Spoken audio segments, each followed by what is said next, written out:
Lois Blackwell. I am the Executive Director of Voice of Care. Voice of Care's mission is to equip the church to nurture people with disabilities and their caregivers in their walk with Christ. And I'm presenting an overview of what it is like to be welcoming and inclusive to people with disabilities. We also offer a full 8-hour training that gives you the capacity to really do ministry among people with disabilities. But this one is a short video that will help you be welcome, open, and inclusive to all people with disabilities. First, we want to talk about People First language. Kathy Snow developed this, and it really helps you know what to say. Because a disability descriptor is simply a medical diagnosis. People First language respectfully puts the person before the disability. And a person with a disability is more like people without disabilities than different. So you would say she uses a wheelchair instead of she's wheelchair bound. Or he has autism instead of he is autistic. She has a physical disability instead of saying quadriplegic or using the biblical term crippled. And children without disabilities instead of saying normal or healthy children. Because really, are there any normal children? Everyone has some sort of disability. What I'm going to do now is go over a broad range of disabilities you might find within your church, within your classroom, wherever you are doing ministry among people with disabilities. So first, let's talk about developmental disabilities. These disabilities usually present themselves before the age of 3. They delay the child's ability in the area of speech, language acquisition, and physical skills. Suggested accommodations are to keep activities structured and predictable and use as many visual cues as possible. Physical disabilities. Many people with physical disabilities, such as cerebral palsy, may not have any cognitive disabilities at all. They may be able to tell you exactly the best way to help them. People with speech impediments may be able to understand you, and the work is to be able to understand them. Some things you might want to do with them is to make sure that the facility is accessible for all those with mobility issues. Make sure the aisles are wide and that chairs and tables are placed so that they can get the wheelchair in. Allow extra time between transitions between your activities. Most of all, do not pretend to understand someone who has a speech impediment. Ask clarifying questions. Try to say it in a different way. Ask them maybe to write it down if they can, or show you the object. Down syndrome. This actually happens 1 in 800 births in America. That causes cognitive learning disabilities and some physical coordination problems. While generally they exhibit a very loving and happy attitude, they can easily become frustrated with activities and things outside of the routine. The autism spectrum disorder. Like the name, there's so much variance among people that it is even hard to make generalizations. What is true among all people with autism is that they learn, communicate, and process information in a very different way than the mainstream population. So suggested accommodations for this population would be, first, get all the information you can from their caregiver. because they are the best ones to know how to best care for their loved one and how to set up a best learning environment. Redirection is the key to form a behavior intervention with a soft, firm voice in a lower pitch. Seems to help a lot. Of course, using visuals as communications can really help with that process too. I always recommend ignoring the non-disruptive behavior.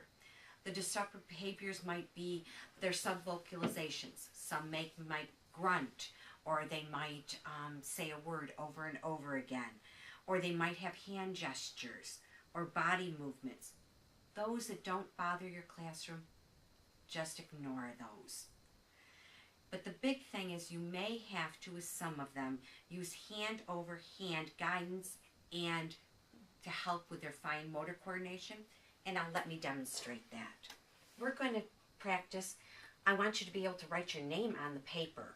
And so I know you have trouble holding the pencil. So let me put the pencil in your hand.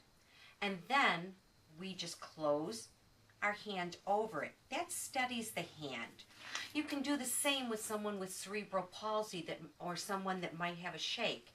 And if they need a little more, you can always put your hand under their elbow.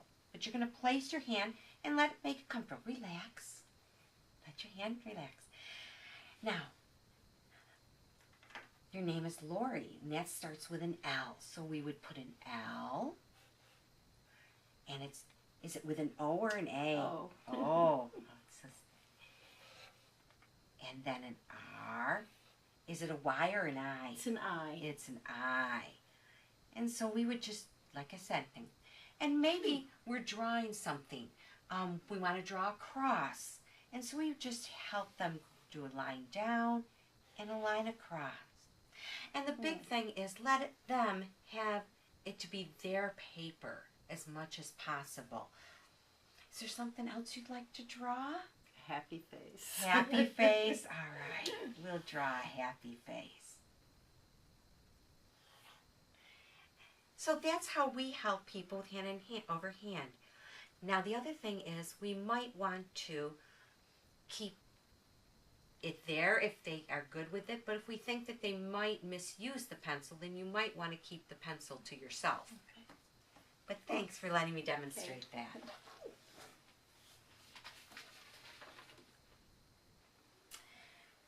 Some accommodations you might want to do with a person with Down syndrome is do a lot of repetition.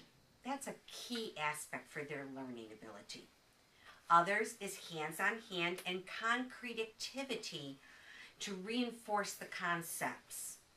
And of course, a slower pace and a quiet atmosphere is always helpful. Next, I want to talk about hearing impairments.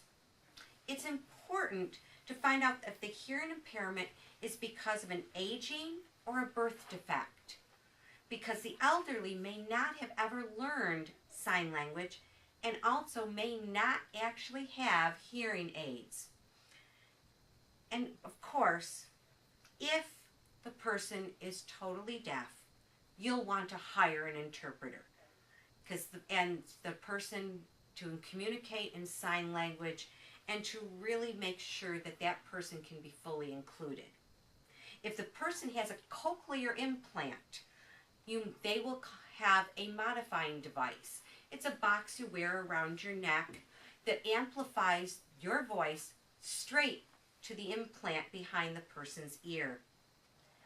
Of course, do not shout, that does not help, but enunciate clearly.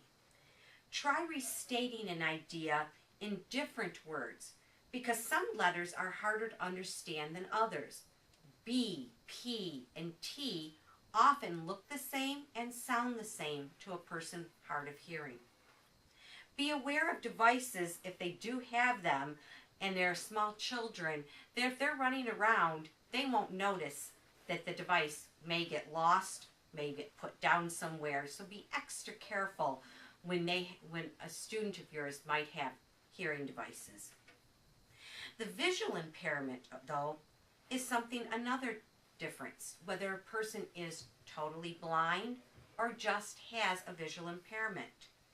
Again, some of these visual impairments may come with it being elderly, such as macular degeneration. This population does not know Braille and is often very uncomfortable in navigating because the blindness has come on so suddenly. And they might not be able to use the normal cane that a blind person uses. Find out if you can have resources done in Braille, if that's applicable for the person. Otherwise, make large print, dark printing on light paper. Always, always ask the person for the way to aid them in their mobility. Make sure that the facility, again, has no walking hazards and is well lit.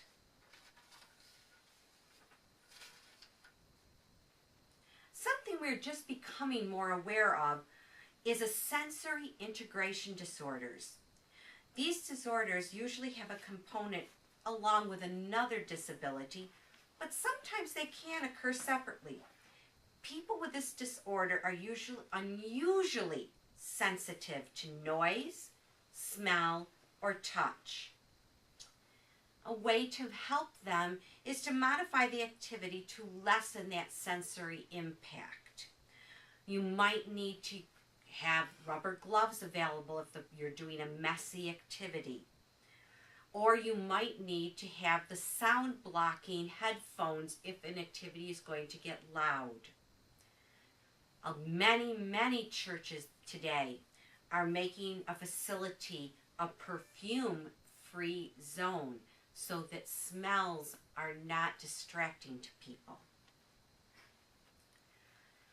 However, I'm finding that most of you will find behavioral and emotional disorders within the group of people that you are working with, and they're not going to be necessarily on a particular spectrum of disability, or might not even be aware too much that they have a disability. So first of all, you have to determine whether or not that negative behavior is normal for that age. For example, a temper tantrum is quite normal up to the age of 4, but a temper tantrum at the age of 10 or 12 might give you a clue that there is some behavioral disorder going on. Burping and other bodily noises are quite common of ages 6 to 8. Again, you would just ignore those type of behaviors. And of course, being bored is just plain common among junior high students. But a person may have a negative behavior due to a disability such as obsessive compulsive disorder, attention deficit disorder, or oppositional defiance disorder. These require a behavioral modification program. Best of all is to avoid power struggles whenever possible. Give a child or an adult 2 acceptable choices of behavior, such as participating appropriately or sitting in a quiet designated area. Always give an overview of the whole activity along with clearly stated behavioral expectations. Keep rules to a simple minimum. So, for example, I always say hands to self and mouth shut when someone else is talking. Those are clear ones. They can understand, they can follow. Always have a buddy ready to help a child who needs a movement break outside of the learning area. Most of all, I want you to realize that there is such joy in this ministry. People with disabilities have become very creative. They think outside of the box. Some of them have the best faith statements, and some of those best faith statements come from people who exhibit the worst negative behaviors. Bottom line, first of all, is safety first. Create an environment that has little obstacles and often a few sharp points as possible. Make it a contained space with adequate supervision. And then lavish the love of Jesus on everyone. Make sure that the one lesson that every person leaves is that they are of value to God, loved by God, and saved for all eternity.